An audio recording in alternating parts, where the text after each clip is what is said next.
From the moment the boy stepped into the tiny roadside diner that cold December morning, shivering under an oversized jacket that barely clung to his bony shoulders, something in the air felt heavier, charged with a quiet tension, as if life was moments away from shifting in a direction no one inside could predict.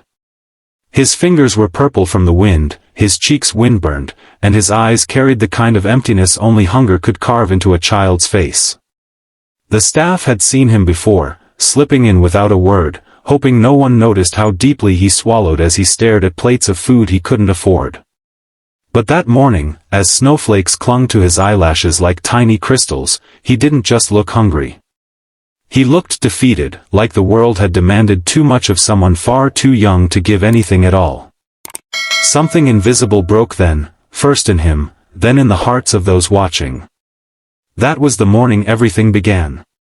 If you believe in kindness, second chances, and stories that restore faith in humanity, make sure to like, comment, share, and subscribe to channel name. Your support means the world and helps bring more stories like this to life. Over the weeks that followed, the diner became the boy's silent sanctuary. He would slip into the corner booth every morning, always at the same time, as though he feared that if he arrived even a minute late, the fragile kindness he relied on might vanish. The staff, especially Maria, the head waitress, noticed how he never asked for food, never begged, never tried to draw attention to himself. He simply sat there with his thin hands tucked between his knees, watching the steam rise from the plates of other customers. Eventually, Maria began leaving an untouched plate near him, pretending it was a mistake, just so he could eat without feeling ashamed. The cook, an older man with rough hands, started preparing an extra breakfast each day, claiming it helped keep his timing sharp. And the owner, a soft-spoken man with the patience of a saint, pretended not to notice the growing expenses on the books, insisting that feeding a hungry child was worth far more than the money he would never see again. As days turned into weeks, the boy filled out a little, not physically, not fully, but his eyes began to soften, and the harsh lines drawn across his small face slowly eased. He still rarely spoke, and when he did, his voice was so quiet it barely rose above the hum of the coffee machine. He never shared where he came from, why he was alone every single day, or where he went at night. But the staff didn't pry. They simply watched over him the way strangers sometimes do when the world has forgotten someone who deserved better. The town wasn't wealthy. People came and went, and random travelers passed through the diner on their way to cities with brighter lights and louder dreams. But one morning, everything changed when a man none of them recognized walked through the diner doors.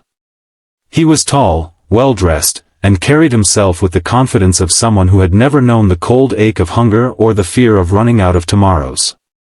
Still, despite his expensive coat and polished shoes, there was something tired about his eyes, something restless, as if life had given him everything except peace.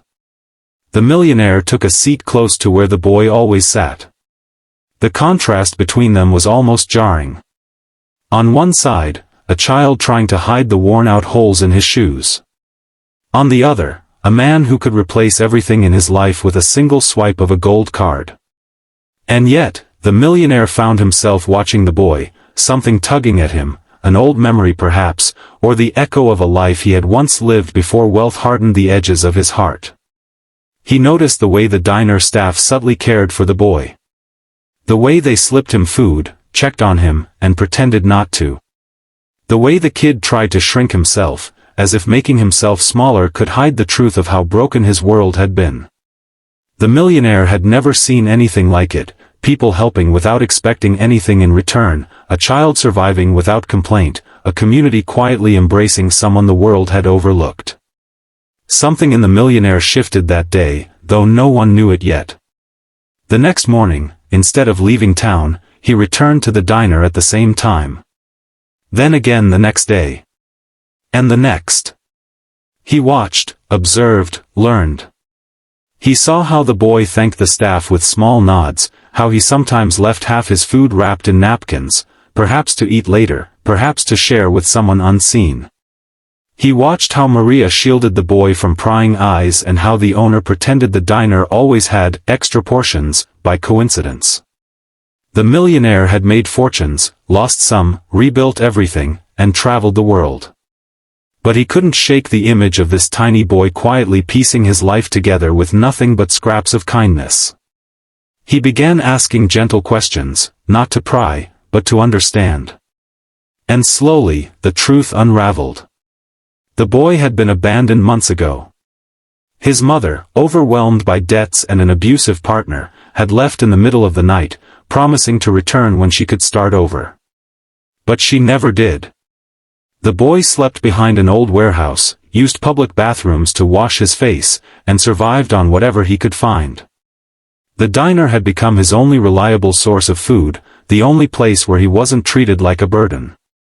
The millionaire had known loss. He had grown up poor, climbing his way out of darkness with stubborn determination. But he had never been truly alone, not like this.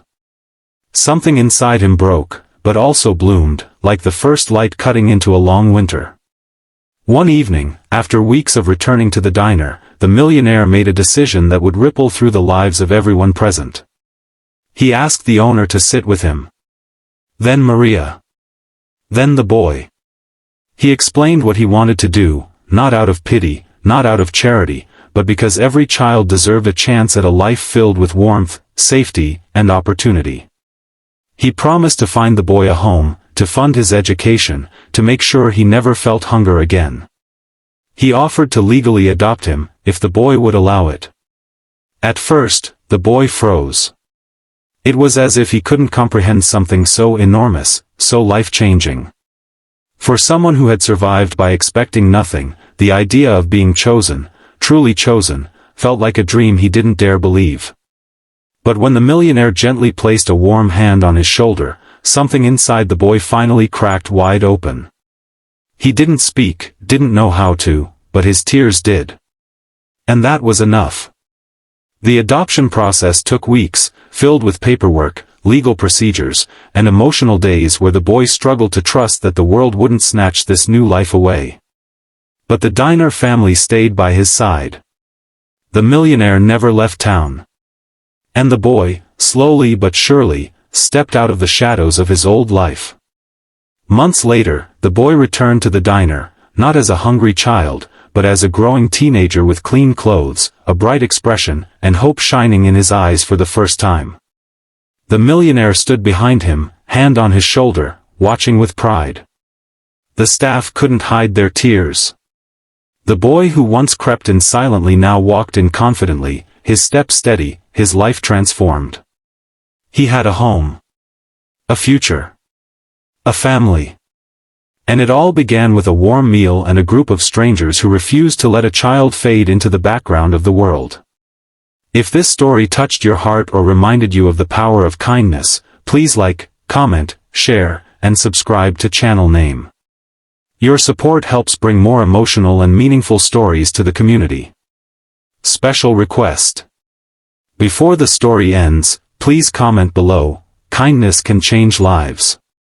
It helps the video reach more people who need a reminder that compassion still exists.